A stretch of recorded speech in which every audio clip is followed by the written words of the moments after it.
سلام درود دوستان، امیدوارم که حالتون خوب باشه. امروز اومدیم با یه آموزش کاربردی و مهم در رابطه با آموزش ساخت BPB با استفاده از روش پیجز که خیلیاتون گفته بودین و به شدت هم مهمه.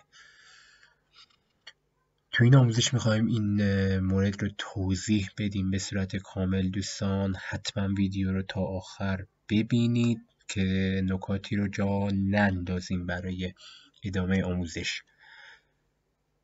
بریم که آموزش رو شروع کنیم دوستان. اول از همه شما اینجا تو قسمت استوریج اند دیتابیس یک کرییت کیوی میکنین به اسم دلخواهی که میخوان و اینجا اشرا تست رو مینویسم و گزینه اد رو میزنیم. حالا بریم تو قسمت کامپیوت ورکرز و کرییت رو میزنیم. تو قسمت پیجز که بریم قسمت آپلود اسیتس رو میزنیم و یه اسم دلخواه رو مینویسیم که پروژه‌مون.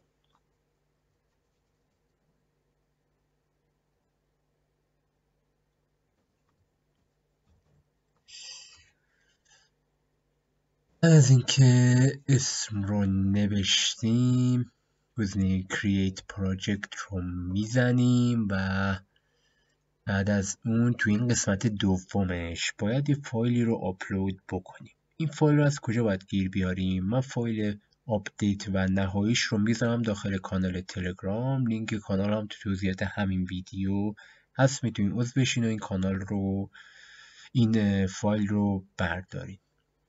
گزینه آپلود زیپ رو میزنم چون به صورت فایل زیپ هست. این فایل ورکرمون که به صورت فایل زیپ هست رو اینجا دیپلوی میکنیم. دیپلوی سایت رو میزنیم در پایان و گزینه Continue to Project رو میزنیم. دوستان شاید تو همون مرحله اول واسهتون اوکی نشه و پنل کار نکنه اصلا واسهتون.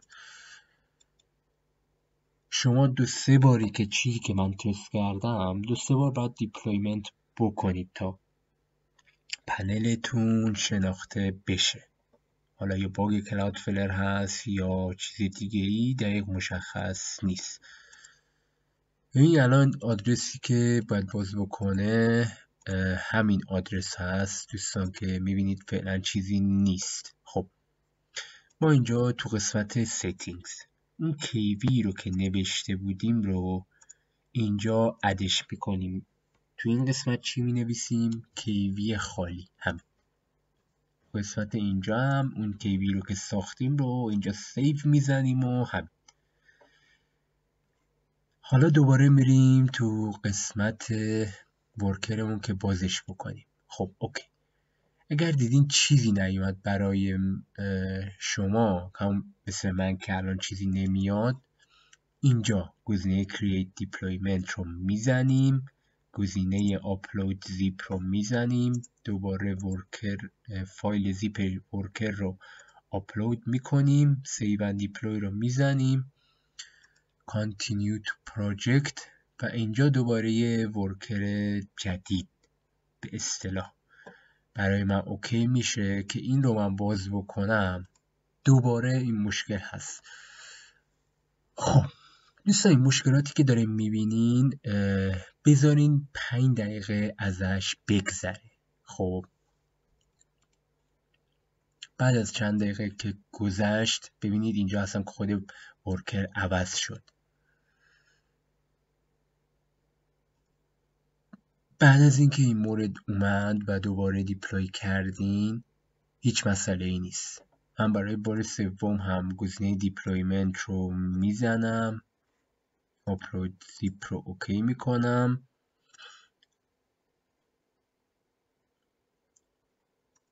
و گزینه Continue to Project رو میزنم. منتظر میمونم تا اینجا آدرسش بعد چند ثانیه عوض میشه و دوباره باز میکنم ورکر رو. که ببینم به چه صورت هست.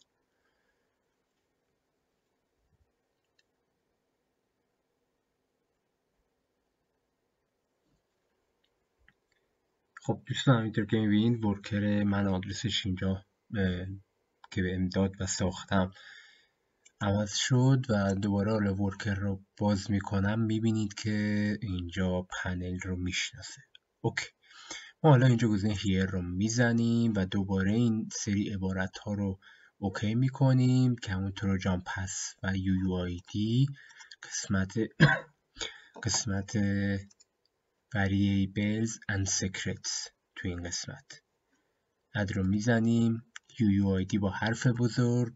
این صفحه رو هم حتما دوستان باز نگه داریم، هر دفعه که ببندین و باز کنین تغییر میکنه.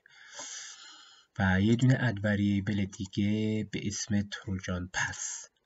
تروجان پس رو به صورت TR پس که همه حرفاش بزرگ هست دوستان می نویسیم و این صفحه رو میبندیم چون نیازی نیست دیگه.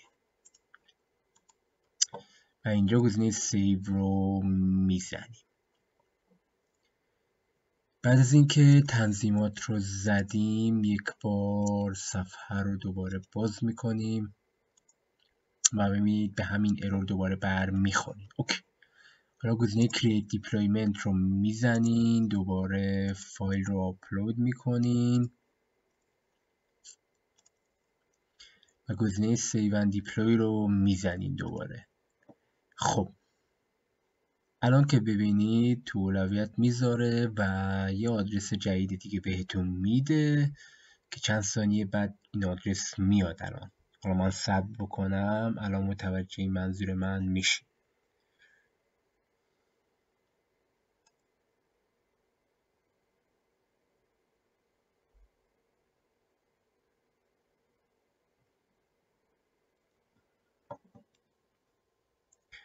با این آدرسی که الان بهتون میده دوستان دیگه میتونید کامل پنلتون رو باز کنید و ازش استفاده بکنید.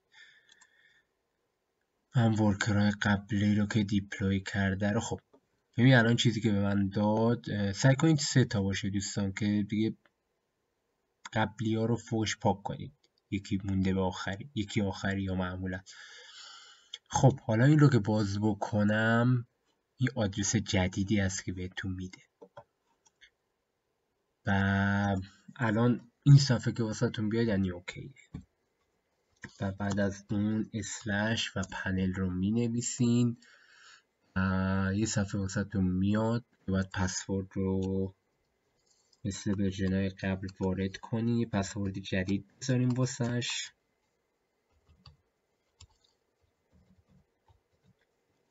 و گزینه چنج پسورد رو میزنین و حالا دوباره پسورد جدید رو که زدین اینجا هم وارد میکنین و لاگین پنل میشین. به همین راحتی.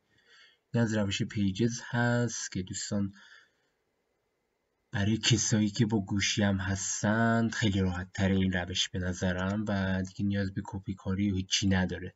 فایل رو دانلود میکنن، با روشی که بهشون گفتم آپلود میکنن و به همین راحتی. فقط میگم 10 الی 1 رو بایستین که این آدرس ها تایید بشه کامل و بلافاصله نخواین که این پنل واسهتون اوکی بشه و آدرسش رو اینو باید بیاد بالا. نه اینطور نیست. و همین دیگه دوستان، کل آموزش روش پیجز همین بود. امیدوارم که مشکلی هم اگر داشتین توی آموزش حل شده واسهتون و حتما تو کامنت های همین ویدیو هم بپرسین که این آموزش چجوری بود. خیلی ممنون که تا آخرین آموزش همراه ما بودین. تا آموزش های بعدی، خدا نگهدار.